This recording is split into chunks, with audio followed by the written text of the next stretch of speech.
Hello friends, good morning. यह है मेरा 100 डे चैलेंज का 7वां डे। सबसे पहले मैं उठकर टाइम देखा। टाइम हो रहा था 4:40। फिर मैंने की लाइट चालू कर कर फिर हम चल दिए हॉल की तरफ जाकर मैंने की वजू। वजू करके सुबह सुबह मुझे बहुत अच्छा लगता है, नींद एकदम खुल जाती है। जैसे ही मैंने वजू करके हुआ फारिग, फिर मैं पढ़ने लगा 2 रकात नमाज तहज्जुद की पढ़कर मुझे बहुत ज़्यादा फ्रेश फील हुआ। फिर नमाज पढ़कर थोड़ी देर मांगी मैंने अल्लाह ताला से दुआ सबके हक के लिए। और फिर हो गया टाइम फजर की नमाज के लिए। मैंने आ गया बाहर। बाहर सबसे पहले गया मैं दिलसाद के घर पे जाके मैंने दिलसाद को उठाया। दिलसाद और मैं फिर चल दिए मस्जिद की तरफ। मस्जिद की नमाज से हो गई फारिग और चल दिए बाहर। बाहर सड़क पर सुबह सुबह नमाजियों की बहुत ज़्यादा भीड़ होती है। सुबह सुबह सब नमाज पढ़ने जाते हैं, इसलिए इतने लोग थे। लेकिन हम घर ना जाके चले गए जिम। जिम में की मैंने दिलसाद ने जोरदार एक्सरसाइज। आज हमने एक्सरसाइज में बैक और चेस्ट दोनों मसलों को टारगेट किया।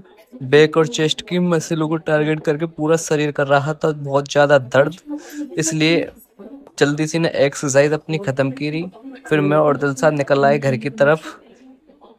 घर की तरफ आकर मुझे लाई नींद, तो मैं बिना कुछ खाए सो गया और उठ के देखा तो मेरी फर्स्ट मील थी तैयार। आज फर्स्ट मील में मेरी में डेली की तरह वही Apple, banana, dry fruit, milk and peanut butter with bread. इन्हें करने के बाद फिर हो गया था टाइम जोहर की नमाज पढ़ने के लिए। मैं और सलमान चाचा चलती हैं मस्जिद में हम दोनों ने जाके जोहर की नमाज अदा करी। जोहर की नमाज अदा करके फिर हम आ गए घर। घर पर मेरी थी दूसरी मील तैयार। दूसरी मील में थी दही और आलू खा के फिर हम चल दिए जो असर की नमाज में सलमान चचे और दिलसाद भाई गए थे। फिर मैंने आके हदीस ली। हदीस में आज मैंने पढ़ा सल्लल्लाहु अलैहि वसल्लम फरमाते हैं, अगर कोई शख्स शराब नोशी करता है तो अल्लाह पाक उससे 40 दिन तक नाखुश रहते हैं। अगर वह उस हाल में मर जाता है तो कुफ्र की हालत में माना जाएगा। अगर वह अल्लाह पाक से तौबा कर लेता है तो अल्लाह पाक उसे माफ कर देते हैं। अगर वह उसके बाद भी पीता है तो उसे मौत के बाद 2 जखियों का पीप लाया जाए। हदीस पढ़कर फिर हम चल दिए अजय नगर की तरफ। अजय नगर में हमारे अन्नू भाई रहते हैं, उनसे मुलाकात करके उनसे जाने की इजाज़त ली और फिर चल दिए घर की तरफ। घर की तरफ जाते जाते हमें बहुत ज़्यादा रात हो गई थी, वो थोड़ा सा दूर रहते हैं। फिर हम पहुंचे घर। घर जाके देखा तो खाने के लिए कुछ नहीं था, तो मैंने ले लिए घर पे रखा हुआ पनीर। पनीर लिया, पनीर खाकर फिर हो गया था टाइम अम्मी की दवाई का। उनकी डायबिटीज चेक करी।